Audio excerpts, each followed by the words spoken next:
Hello, अब आपके समक्ष हेलो हेलो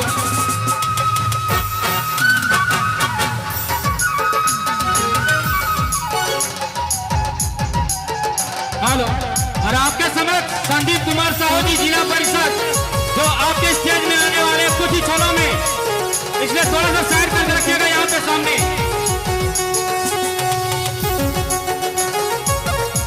तो आपके समक्ष संदीप कुमार साहू जी पधार रहे, जिला परिषद सदस्य, उसका जोरदार तालियों से स्वागत किया जाए। हमारे समक्ष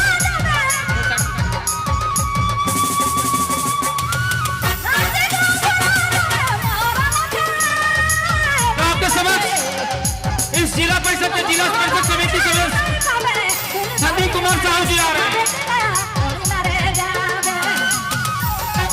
हेलो